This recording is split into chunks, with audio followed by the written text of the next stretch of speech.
Our opening is going to be with recitation, inshallah, with Sheikh Ahmed Tawoon, and some spiritual reminder with Sheikh Abdul Rahman Badawi. And then we're going to be talking about the foods of the Quran, what the science is without everything, what caffeine withdrawal is. I have a wonderful nutritionist here. She's going to be talking about making wonderful meals for Ramadan and how to kind of prevent anything like brain fog moving forward. And I also have one of our wonderful diabetes specialists from Northwell, Dr. Kumi, here to present about diabetes. And also how to do fitness in Ramadan with one of our Instagram influencers, Muaz Adil. And then we'll have a Q&A after, and we also have the lab in the back. So please, Sheikh, inshallah, would you like to come up and do the recitation?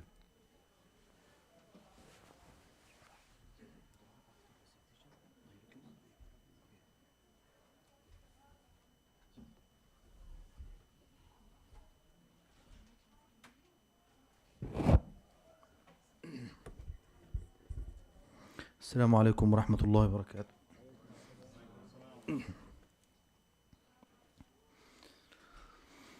أعوذ بالله من الشيطان الرجيم. أيها الذين آمنوا كتب عليكم الصيام كما كتب على الذين من قبلكم كتب عليكم الصيام كما كتب على الذين من قبلكم لعلكم تتقون أياما معدودات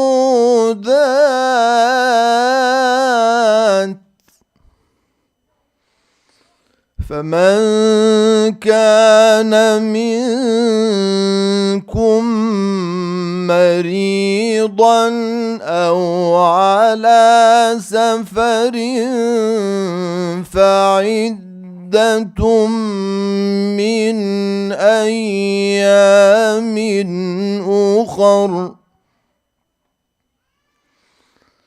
وعلى الذين يطيقونه فدية طعام مسكين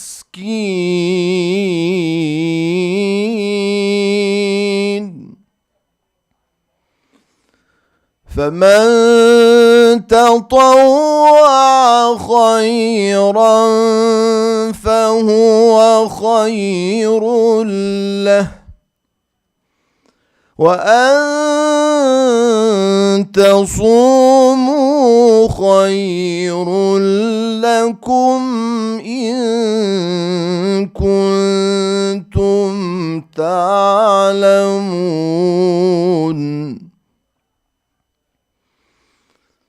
شهر رمضان الذي أنزل فيه القرآن هدى للناس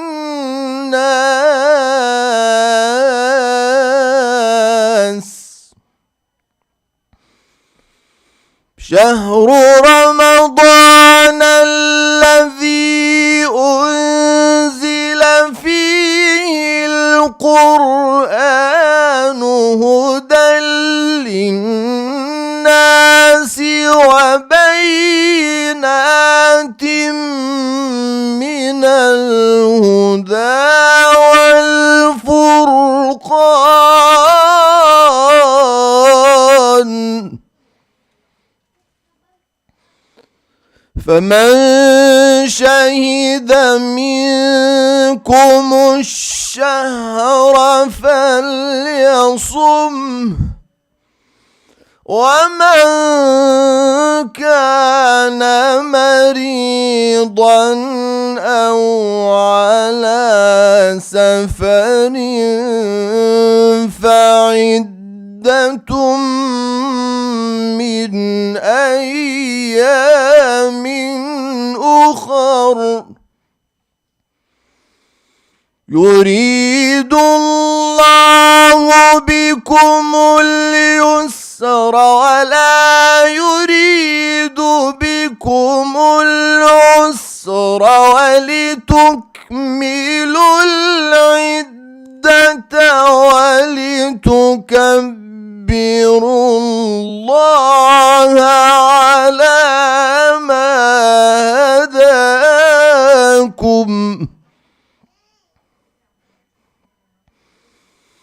يريد الله بكم اليسر ولا يريد بكم العسر ولتكملوا العدة ولتكبروا الله على ما هداكم ولعلكم تشكرون.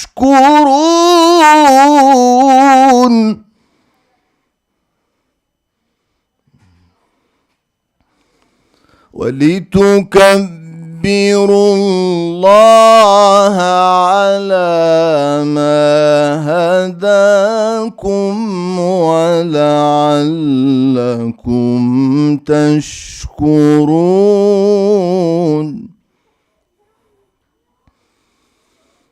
يريد الله بكم اليسر ولا يريد بكم العسر ولتكملوا العدة ولتكبروا الله على ما هداكم ولعلكم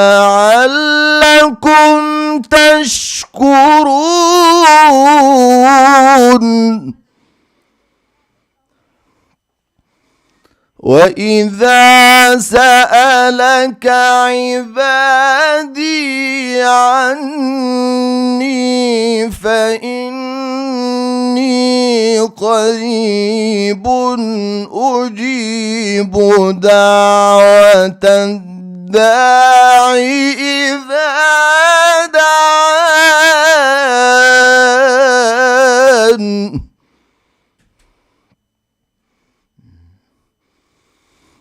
أجيب دعوة الداعي إذا دعاني فليستجيبوا لي وليؤمنوا بي لعلهم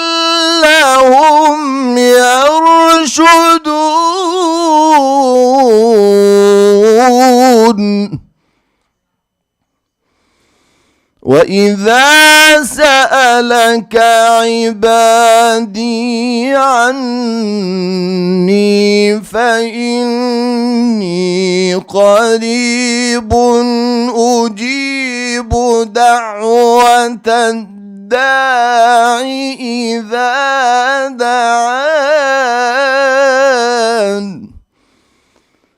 فليستجيبوا لي وليؤمنوا بي لعلهم يرشدون.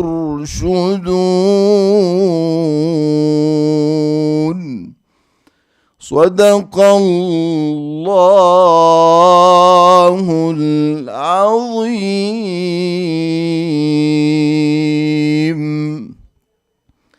اللهم صل وسلم وبارك على سيدنا محمد وعلى آله وصحبه وسلم. اللهم اهدنا بفضلك فيمن هديت، وعافنا فيمن عافيت، وتولنا فيمن توليت، وبارك لنا اللهم فيما أعطيت، وقنا واصرف عنا بفضلك شر ما قضيت. اللهم يا رب العالمين ارحمنا بالقرآن واجعله لنا إماما ونورا وهدى ورحمة. اللهم نور بيوتنا بالقرآن وعمر حياتنا بالقرآن. اللهم رب لنا أولادنا بالقرآن، وأصلح زوجاتنا بالقرآن، واهد أبناءنا بالقرآن. اللهم اجعله لنا في الدنيا قرينا، وفي القبر مؤنسا، وعلى الصراط نورا وفي الجنة رفيقا وإلى الخيرات كلها سائقا وذليلا برحمتك يا أرحم الراحمين. اللهم بلغنا شهر رمضان، اللهم بلغنا شهر رمضان ونحن في أحسن الأحوال وأتم الصحة يا رب العالمين. اللهم بلغنا ليلة القدر يا رب العالمين. اللهم بلغنا شهر رمضان ونحن في أتم الصحة وأحسن الأحوال بفضلك وكرمك يا أكرم الأكرمين. اللهم بلغنا شهر رمضان وأعنا فيه على القيام والصيام. اللهم أعنا فيه على الصيام والقيام على الوجه الذي يرضيك عنا يا رب العالمين، وتسلمه منا متقبلا يا رب العالمين. اللهم اشف مرضانا ومرضى المسلمين، وارحم موتانا وموتى المسلمين. اللهم انصر الإسلام وأعز المسلمين. ربنا تقبل منا إنك أنت السميع العليم، وتب علينا إنك أنت التواب الرحيم. وصل اللهم وسلم وبارك على سيدنا محمد وعلى آله وصحبه وسلم.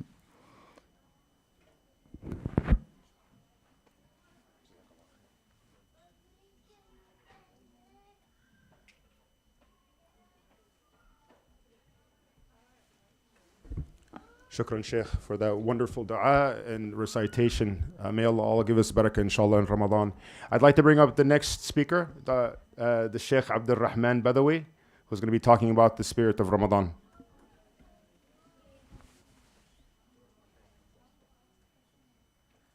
Assalamu alaikum, everybody. All right. My parents always wanted me to be a doctor, so here we are. Alhamdulillah. All right, so Bismillah, Alhamdulillah, wa salatu wa salamu ala Rasulillah, wa ala alihi wa sahbihi wa man wala. In the name of Allah I begin. All praise and thanks belong to Him, and may His peace and blessings be upon His Messenger Muhammad and all those who follow in His footsteps. So I'm going to be very brief, inshallah, just out of respect for the many medical experts that we have with us, inshallah, to grace us with their knowledge, and inshallah we can learn quite a bit from them. But I would like to introduce it with our spiritual touch, of course, because that is the goal of Ramadan. Ramadan is not a diet experience, right? It's not about the food or the lack of food. That is all a means. That is a tool and a goal, as Allah says in the Quran, لَعَلَّكُمْ تَتَّقُونَ, that you may perhaps attain taqwa. That's the purpose of not eating during Ramadan. That's the purpose of staying up in prayer. That's the purpose of everything that we do. It's a vehicle towards getting closer to Allah. Agreed? So keep that in mind. Keep that in your intention throughout this whole session.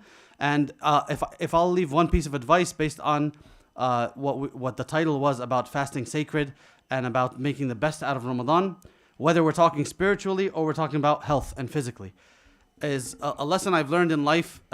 It took me longer than I should have to learn it, but I hope that I can act upon it, inshallah, which is the following: is beware of the trick of shaitan of all or nothing. Beware of the mindset of all or nothing, meaning, well, you know what? God forbid, I already started Ramadan bad. I didn't pray my prayers properly the first day. Khalas. The month is not on the right. It didn't start off on the right foot. What's the point? Or I already cursed today, so like khalas, the door's open, and then the floodgates open with the cursing and the bad language and the lying and these behaviors, right? No, a mistake was made. You get right back on. It's not all or nothing. In the journey towards Allah, it's a climb. You're climbing by Allah's permission towards heaven. Every step counts. You fall back 2-3 steps, you keep climbing. That's the only way to make up for that mistake. And I realize, obviously, the medical experts will be much more, will help us with this much more. But it's the same way when you're taking care of your physical health. If you had a bad iftar yesterday, you don't say, all right, that's it. The month is over, open up the floodgates. No, khalas, a mistake was made, or even if it's not even a mistake, it was not part of your goal, you don't just cancel now. And that mindset changed everything in my life. It's like, okay, every little bit counts. And especially with niyyah, especially with intention, every little bit counts, because Allah does not let anything go to waste. So think about that when it comes to our deeds and our actions with Allah, and think about it when it comes to your health in terms of Ramadan as well. And with that said, I will pass on the mic, inshallah, to Dr. Faraz. Jazakumullah khairan. Wassalamu alaikum.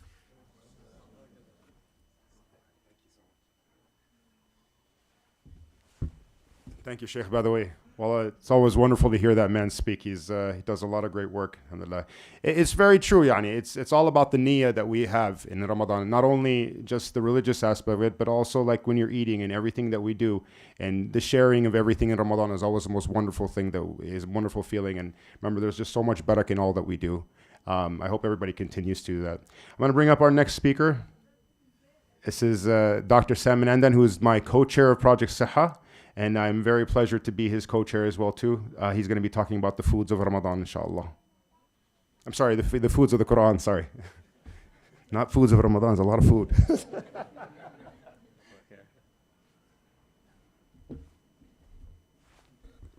Assalamu alaikum rahmatullahi wa barakatuh. So we've all heard the saying, right? You are what you eat. And food, we know, helps maintain our health, builds our immune system, gives us energy, gives us vitamins and minerals and fiber and all this kind of stuff that we need. But not all food is created equal. And especially nowadays, we live in a world where there's a lot of ultra-processed food. It's very hard to avoid, actually, to try and avoid all kinds of ultra-processed food. So, the Quran is our guidebook for life, and it's a guidebook for everything. And it even gives us advice on what kinds of foods are healthy. And that's some of what we're going to talk about briefly today. So Allah mentions many foods in the Quran. The Prophet ﷺ also mentioned certain foods in that's recorded in the Hadith. So first we're going to talk about honey. And Allah mentions in the Quran, right, that it comes from the bees and that it's a healing for people. And it has a lot of things. It has antibacterial, antiviral properties, antioxidant, anti-inflammatory properties. So a lot of good stuff for healing. Also a lot of minerals, calcium, phosphate, magnesium, helps with cough, helps with allergies. And it helps with a lot of different types of healing. For example, one of my family members is a vet, and like a veterinarian, and she has a dog, and her dog, had a big wound, and it wasn't healing for weeks. And then she ended up using a honey dressing, and the honey dressing actually helped the wounds heal. So it shows, just in action, right, that ayah in action. Next up is dates, right? And many of us know the benefit of dates, right? We eat them throughout the year. We especially eat them during Ramadan. And it has a lot of good stuff, right? It has a lot of carbohydrates you can access quickly, right? So when you're fasting, when you're about to fast and you want energy for the day, dates are an amazing source of that. Also has a lot of vitamins, a lot of B vitamins, vitamin A, vitamin C, proteins, minerals, has fiber to help with like bowel function, so a lot of good stuff. And it's so good that, as Allah mentions in Surah Maryam, that it was the food of choice when Miriam was going through childbirth, right, and through labor and those pains. So it shows you how blessed dates are. Next we have bananas. And Allah mentions bananas as well in Surah Al-Waqiyah. And it's among the fruits of paradise. It gives us energy. It has a lot of potassium, vitamin C, antioxidants. So again, something that's really good for us.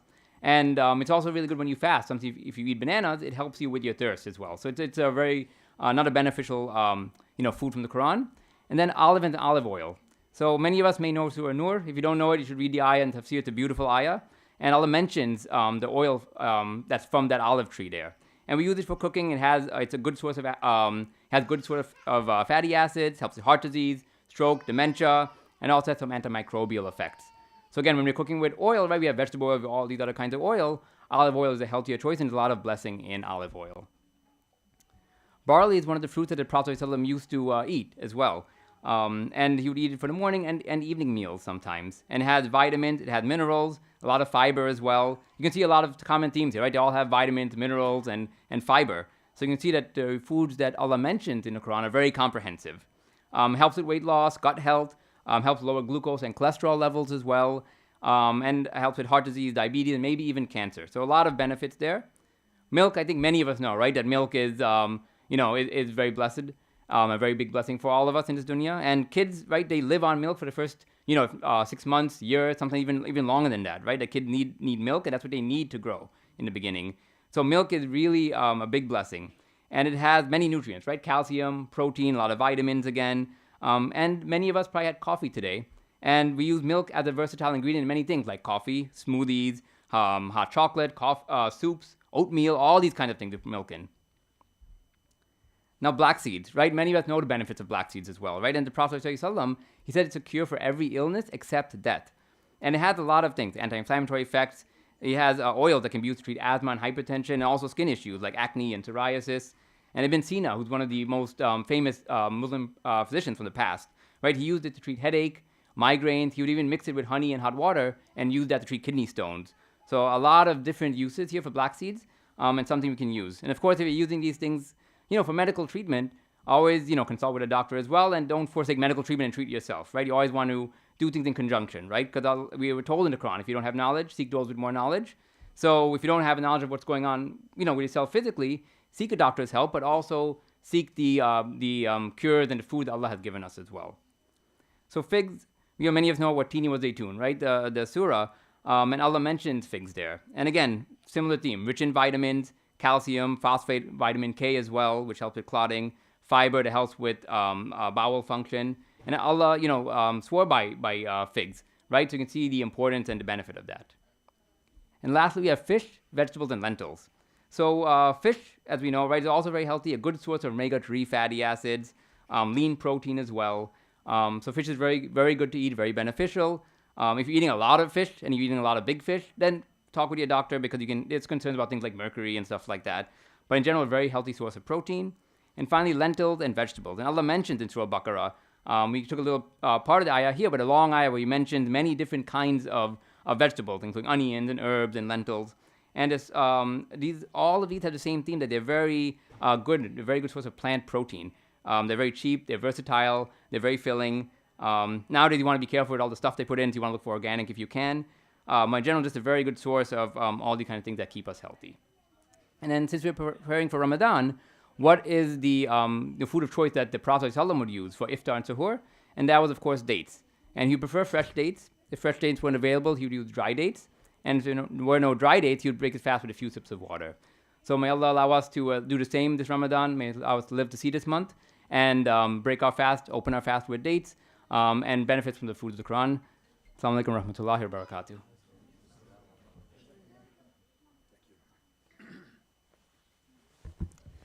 Thank you, Dr. Sam. Always a wonderful speaker and everything he does. Okay, it's my turn now. We're gonna get started on the. We're gonna talk about the science of fasting. So, very long time ago, the Prophet ﷺ used to fast, and we do this as a sunnah as well, and also in Ramadan. But what is it exactly that happens during fasting? So I'm going to talk to you about the science of fasting itself. It's very important that you know this, and how they always say, oh, I don't lose weight, and I don't lose weight, and why am I not losing weight? And I don't know, it's not really supposed to be just about weight, but everybody asks about that. So when we first start, in the first 8 to 12 hours, our body consumes all that sugar that we intook at suhoor for energy throughout the day. And then our insulin starts to drop, and then we start to kind of feel a little jittery here and there. Everybody feels like that. We start to get that little brain fog that everybody likes to talk about. And then the fat stores start to get depleted, and digestion starts to slow down. And then we hit that 12 to 24-hour mark, which, alhamdulillah, this year inshallah, we won't have to get there. But there's something called what's called a metabolic switch. What happens is what happens where you starting to get this clarity is when that sugar starts to change into what we call ketones, and the body starts to burn fat and starts to utilize up that fat. Our insulin level starts to get sensitized. They start to lower. They start to improve. Our blood sugar starts to get better. And again, you'll see, like I have the lab here today. So if you want to take your blood work today and then check it after Ramadan and see what the difference is. And I've done that before. I went from all red to all black. So we're good. So these are the body changes. So body itself, after we start fasting, it starts to actually heal itself. It starts to repair itself and rejuvenate itself. So when that metabolic switch happens, when people have that brain fog, which we're going to start talking about here in a minute, is that there's a lot of neuroinflammation that's happening because of all the processed foods that we have these days and everything that we do throughout the day, all the caffeine that we intake. So what happens is all that neuroinflammation starts to come down, and all that inflammation in our body. What's hard about the system today, and when we notice it with people, is with something called metabolic syndrome. So what that means is as we kind of grow older, we kind of get fatter, right? Or bigger in a way. Our body habitus increases. So what a lot of that is all that inflammation that we take in. And fasting, alhamdulillah, seems to be reversing all these issues. So as you see, as a very minute cellular area, where we start to have cleansing in the most minute areas of getting rid of those dead cells that we have in our system and start rejuvenating ourselves. Our digestive system slows down. It starts to get better. Our gut health starts to get better. Our reflux, if you have acid reflux, gets better. Our hormones start to change as well too. They start to get better. Our growth hormone gets better too as well. The biggest thing is also we see with people who have heart attacks have a lot of inflammation on their hearts when that happens. But things like fasting helps with these things by decreasing all this inflammation. I know I keep saying inflammation a lot, but this is the big thing that I've been noticing in the medical world that has been causing a lot of these diseases. And mashallah, like a man in the desert 1,000 years ago, many thousands of years ago, has had that solved without even knowing these things. And people are just catching up to this now. And we've heard about intermittent fasting, right? They copied that from us,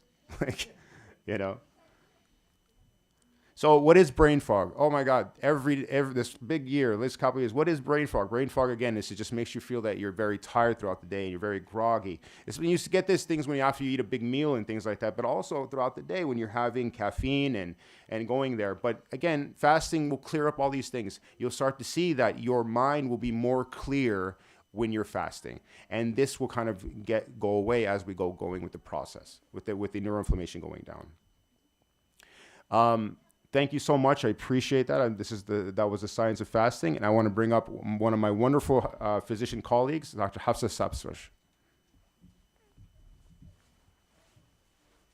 She's going to be talking about caffeine withdrawal. All right. Who likes to drink coffee? I guess everybody does. And how hard is it to actually wean yourself off the coffee during the month of Ramadan?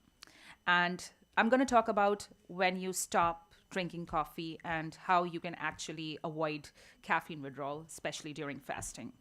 So the thing is, don't stop suddenly. Taper the caffeine. It's going to take at least 1 to 2 weeks before Ramadan before you can actually start tapering. Maybe if you drink like 4 to 5 cups, go slow, go down to 3 cups, then go down to 2 cups. Then the next thing is you have to understand that the symptoms of caffeine withdrawal, they start 12 to 24 hours after stopping caffeine, and they peak around 20 to 48 hours. Common symptoms: headache, grogginess, irritability, low mood. And then symptoms, when you completely go cold turkey on coffee, the symptoms, they actually fade away in a week. So by tapering, I mean, as I said, you need to go slow on the coffee. You cut 25% per week, and either you can actually mix coffee and you can actually mix regular coffee with the decaf. So doctors specifically recommend tapering coffee before Ramadan starts to prevent headaches and fatigue. If you're not quitting completely, then what you can do? What is the best time to actually drink coffee according to you? Is it iftar or is it suhoor? Iftar, exactly. Iftar is a better time. But having said that, you can have a little bit during the suhoor as well, because a lot of us have to go to work in the morning. So it's not feasible to keep yourself completely deprived of the coffee before you're going to work.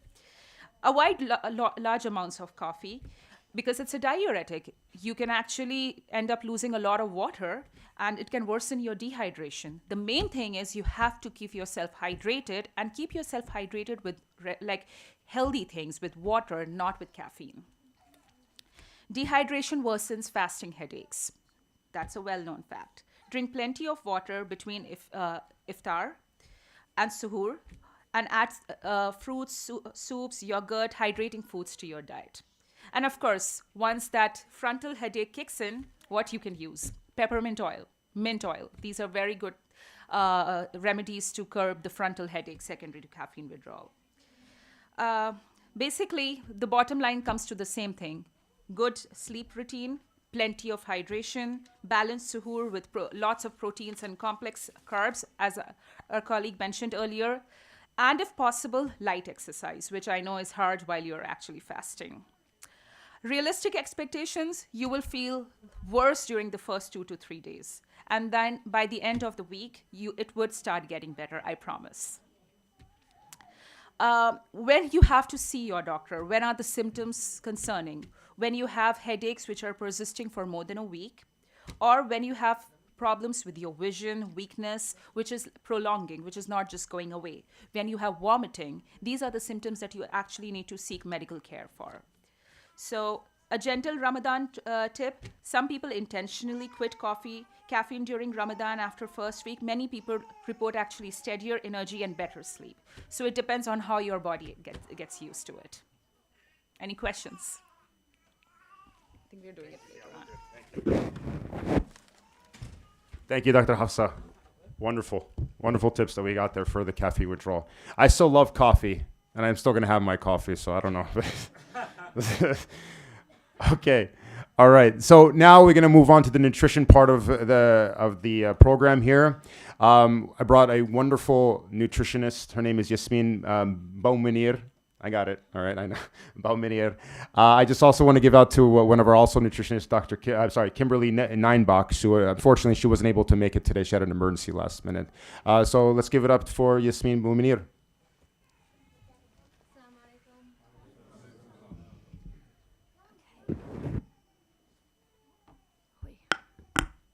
So I imagine this isn't everybody's first Ramadan. And I like to say we all have our inner registered dietitian within us. So you know what works best for your bodies and what's worked in the past. But what's really important about nutrition in Ramadan is we have to kind of optimize our nutrition in the small window of time that we do have to eat. And why that's important is it prevents low energy throughout the day, and we're trying to prevent dehydration. We want to also reduce that fatigue. Having that caffeine kind of helps with that, the weakness and the headaches. Optimizing our nutrition also helps support our focus, our stamina, and the spiritual presence. So having that extra energy to do the 20 rakahs of tarawih. And overall, you want to have a good fasting experience. So usually we start out strong in the first couple of weeks, or the first couple of days. So kind of some tips to give you for suhoor. So this is a pre-dawn meal. We want to make sure that you hydrate really well, drinking plenty of fluids. I like to recommend eating your fluids. Like one of the sunnah foods is like having cucumbers. So being mindful of eating your fluids as well as drinking. Choosing fluid-rich foods, like we mentioned, the fruits and vegetables in the morning, like tomatoes, having that yogurt. Watermelon is a really good option as well. Choosing whole foods and whole grains, high fiber-rich foods. This is going to help you kind of burn your energy slower throughout the day. And being mindful, again, if you do the high fiber, complementing it with hydration, because we don't want to have a hard time digesting that. Another way to kind of stabilize your blood sugars, I'd say, is to include proteins and healthy fats. So if you want to do like some avocados in the morning, I know some people like to do avocado and toast, if our budgets permit, and limiting the refined sugars. So if you are doing if you're doing your coffee or your tea in the morning, I'm kind of just being mindful of how much sugar you add in, maybe opting in for the honey instead of your table sugars. And the biggest thing I'd say is avoiding salty foods. Some households like to do like last night's leftovers, so sometimes they'll do like biryani in the morning, which is great if that works for your family, but just being mindful if it's really salty, you may have triggered thirst throughout the day. Okay. So some tips on how to like fix your plate, I would say, in the morning. If you're somebody who who wakes up early, prepare it the night before if you can, if you know you're a last minute person. A good idea is to have some of your plate with the carbs, about a fourth of the plate be proteins, and then about like 2 tablespoons of healthy fats on there, as well as your fruits and your veggies. It's recommended to do about 2 cups of fruits a day and about 3 cups of vegetables a day. So however you want to break that up, if you want to do your fruit in the morning or at iftar as well. So good options, I would say, would be some oatmeal. You can do brown rice for your carbs. If you're into quinoa in the morning, that's also an option. And for your proteins, whatever works for your family. So a lot of people just do quick scrambled eggs if you're waking up really late. I had a family member who would drink like the Slim Fast like protein shakes because they were not a fan of eating in the morning, so that worked for them. And again, having those healthy fats as well. So olive oil is really is a good option for suhoor. It'll help also lower your bad cholesterol and help with your good cholesterol. So these are just some ideas. Just throwing that out there. I really don't know what's in your pantries or how you guys grocery shop. So this is a very broad and general meal ideas. So omelets, if you cook it in some olive oil, you can have it with your whole wheat bread, some fruit. You can do a cucumber or lemon water to add some of those electrolytes in there for throughout the day. You can do some bananas, Again, with some cereal if you're into like just a quick cereal and milk with some fruits in it. The avocado and toast is really good with the younger crowd. Some communities or cultures like to do beans in the morning. That I have found gives you pretty good energy throughout the day if you are able to digest it well. And again, smoothies if you don't have neighbors and you can put the blender on. So by this time, it's iftar, you've fasted, 10, 12 hours or so. It's really important to rehydrate, restore your energy levels. These are the biggest thing I'd say is to avoid overeating. You don't want to have that brain fog and tiredness when you have to go to pray and that hopefully doing like tarawih. And it's important to eat slow. Sometimes we are so hungry we'd forget. It is a sunnah to eat slowly, so if you have a habit, maybe put down your spoon, talk to your family in between so you're not overeating really quick. So ideally, some families like to rehydrate first, so you can do your soup.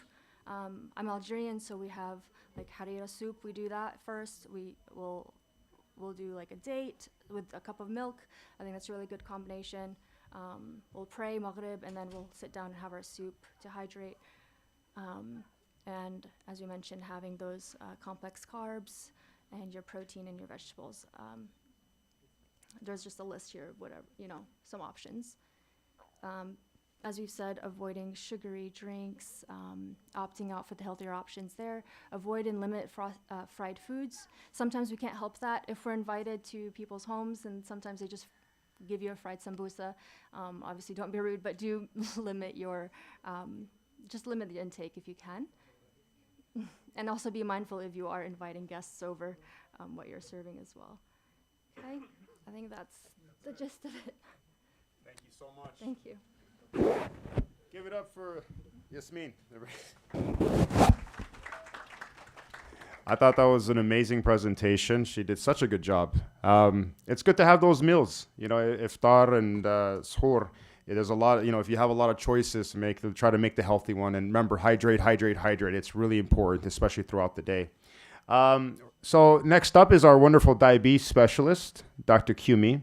The event might go off in a few minutes here, so I just to let you know that you may have to pause, inshallah, but we'll let you go up. Yeah, so it's about 5 minutes for that, so inshallah. All right, come on up, Dr. Kumi.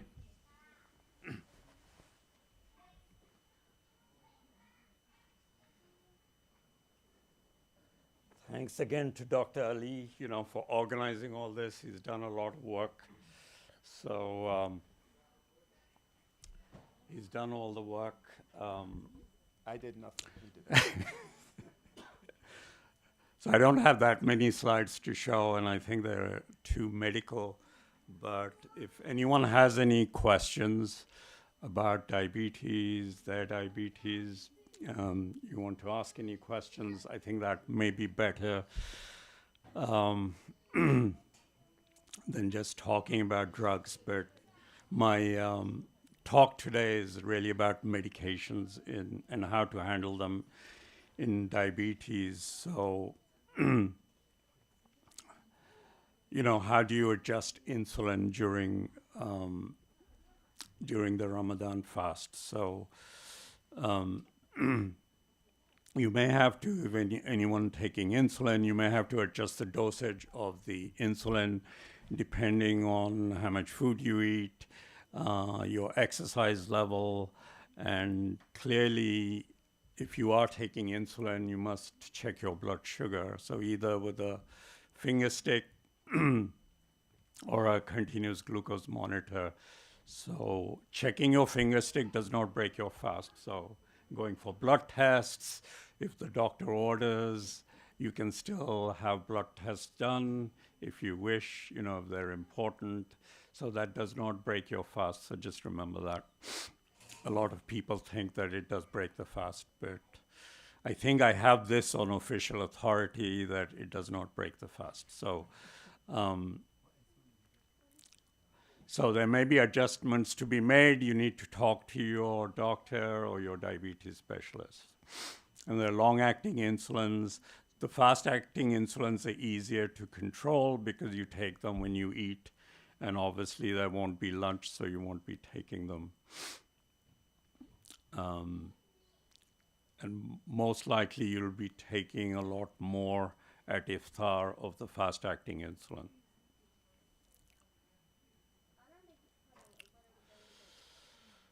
So some people are on insulin mixtures. Common one is 70-30 or 75-25. And these insulins can be tricky to use. So again, requires a lot of blood sugar measuring, to avoid low blood sugars. And obviously, if you do have a severe low blood sugar, you must break the fast. And really, if someone is very sick from any medical problem, doesn't have to be diabetes, could be kidney failure, dialysis, chemotherapy.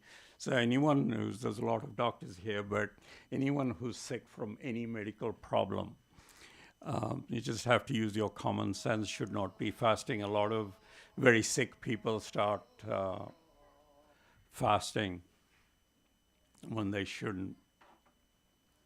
Do you want to break? No, it's okay. So the prayer's not going to be the prayer's at 7 o'clock, so we can continue. Okay. But I'm just saying that you might hear the adhan, so you may have to. Okay. Go ahead.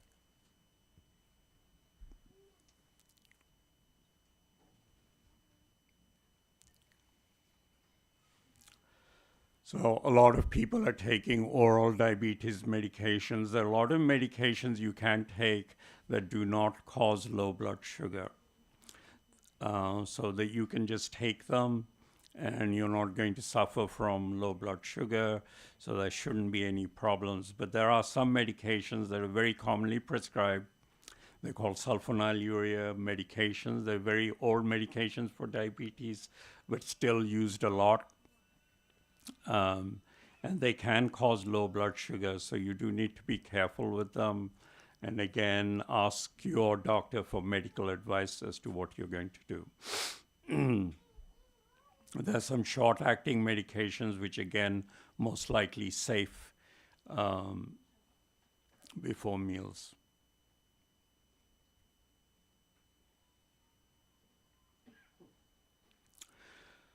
So the medications that are safe to take and commonly used that don't cause low blood sugar are metformin. Almost every type 2 diabetic is taking it, so it doesn't cause low blood sugar. And you're taking it twice a day. You can just take it with suhoor and with iftar, so easy to take. Some people are on long-acting. You can just take long-acting metformin in the evening. Some people are taking these DPP-4 inhibitors, they're called, otherwise known as gliptins. The commonest one in America is Januvia. Again, it doesn't cause low blood sugar. It helps a hormone GLP, enhances its action, and that causes insulin release. A lot of people are taking weekly GLP-1 receptor agonists. They're not insulins. Again, you can take them, and fasting shouldn't affect your sugar levels. Similarly with pioglitazone, there are also medications called alpha-glucosidase inhibitors. They can also be used safely.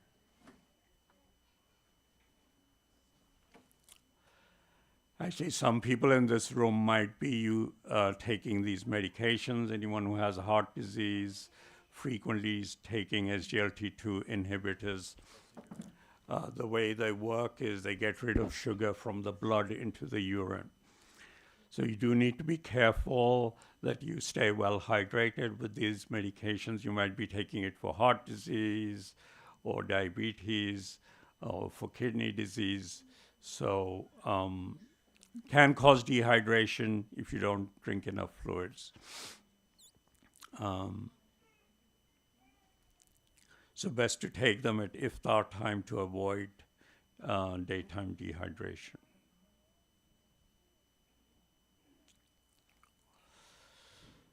So basically, diabetes therapy needs to be individualized. So, the amount of food intake, how much exercise, your kidney function, how sensitive you are to insulin. But checking blood sugar, if you are taking insulin, is very important.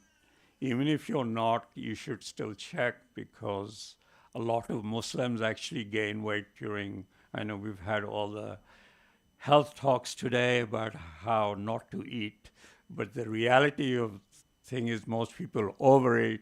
A lot of Muslims gain weight during Ramadan. So if that happens, your blood sugar could go up, even if you're not taking insulin. So you do need to check your sugar, keep an eye on it. If you do have type 1 diabetes and it's poorly controlled, if you're very elderly, you shouldn't fast. I think that's the end of my talk. Thank you very much. If there are any questions, feel free at the end. Thank you, Dr. Kimi. I myself don't plan to gain weight, so I don't know, everybody else. So I'm going to bring up the guide that's going to show you not to gain weight. Okay. Thank you. All right. Please give it up for Muaz Adil.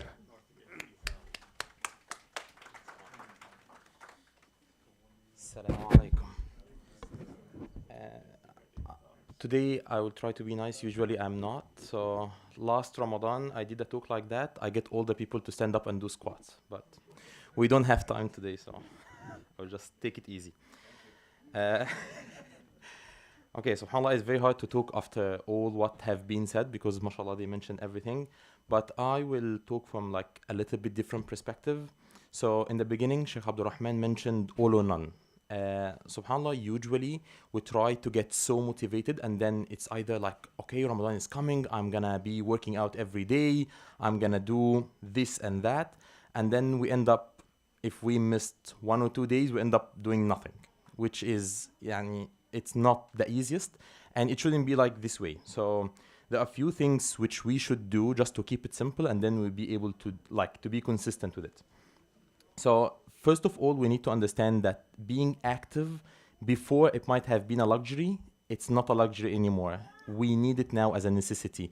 Like our lifestyle now is a lot more easier. We don't move as much. We don't being active. We are not doing anything. So we end up getting weaker. We end up gaining weight. We end up getting less healthier. So we need to start being active just to improve that general health perspective. That's one. The second part, we need to start having, like, I would say, realistic goal. So maybe if my level is I go work out every day, if my workout, like if I usually work out every day, maybe I need to start saying, okay, will it be realistic to continue with the same goal that I will be working out every day? Or maybe I can make it like into 3 times a week, but I will be consistent with it. If I work out for 1 hour and a half, maybe I'm gonna make it for an hour. If I don't work out at all, I would say maybe let's just make 3 easy goals that's gonna help me throughout Ramadan. Those 3 goals can be very easy. Like any of us can have a problem, can be a neck pain, can be a knee pain, it can be a lower back pain. So let's make an exercise that's gonna help this part of my body. Like let's say if I'm having a lower back pain. Okay, that's my son, so it's okay. Okay, so if I'm having lower back pain, so I'm so sorry. Okay. If I'm having a lower back pain, so I will take 5 minutes of my day. I'm going to be consistent for the 30 days, inshallah, of Ramadan, which I will be doing that exercise to help me with my back. Usually, we underestimate the power of consistency, but it's so powerful, subhanAllah. We usually don't let ourselves being consistent for a while to see the effect. So that's the first goal. The second goal, we are going to be doing a certain activity to help us perform our worshipping better. Let's say, for example, I want to do qiyam or I want to do tarawih, inshallah. And every time I stand for a long time, I will have knee pain. So there is always, inshallah, ways to know the answer, like how to find a better way or a certain stretch that I can be doing to help me perform my worshipping in a better way. So that's the second goal. The third goal can be a habit thing. Like for example, let's say I wanna be working to improve my stamina, or I wanna be working like doing activity to have a stronger core, and then get another 5 minutes or 10 minutes. So I think in our 24 hours, if we can put just like a 30 minutes or a 25 minutes just to be doing exercise or being active, inshallah, is gonna help us a lot, like throughout Ramadan. Put those 30 days as start. So always, subhanallah, we talk about Ramadan as let's start something new. So I would say, let's take this Ramadan in making a habit of, okay, I'm gonna be active, I'm gonna work on myself, I'm gonna work on how to get myself better. And always we need to remember, subhanallah, that المسلم القوي خير وأحب الله من المسلم الضعيف وفي كل خير. Means like Allah loves the strong Muslim more. So strong here does not necessarily only means being like a better Muslim, like spiritual, but also like physical. We need to be stronger, because this will allow us to be like performing our worship, inshallah, in a better way. I will make it short. I won't make anyone do squat, and that's it, inshallah. Assalamu alaikum. I'm gonna do some squats for him. Here we go. It's a squat. We're gonna do a squat, okay? Okay, this comes to our end of our program. I just want to say, may Allah guide us all to a healthy habits, mindful nutrition, and inshallah have the most wonderful Ramadan. Allahumma ameen. Thank you very much for coming to our Project Sihha today. Inshallah, for the future, if anybody has any suggestions that they want to see, any health issue, any issues that you want us to talk about in the future, please come up, let us know. We're also going to be sending out a QR code, inshallah, in the future, so that we get more responses from the community. We have the lab here from Northwell in the back if you want to take your blood work. They can check your cholesterol and your A1C to make sure you don't have any diabetes. I myself personally and Dr. Sam will be taking a look at those, and we'll be reporting out for those results for you guys. Assalamu alaikum. And there's going to be a Q&A after. So after we salah Isha, inshallah, and we'll go from there, okay? Assalamu alaikum, everybody. Thank you again so much, and may Allah have a wonderful Ramadan. Assalamu alaikum.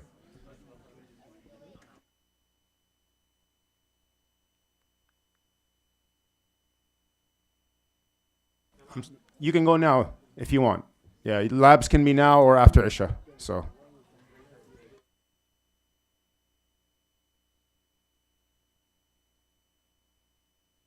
Thank you, everybody, for joining on Teams. I appreciate it, and we'll talk soon, inshallah. Assalamu alaikum.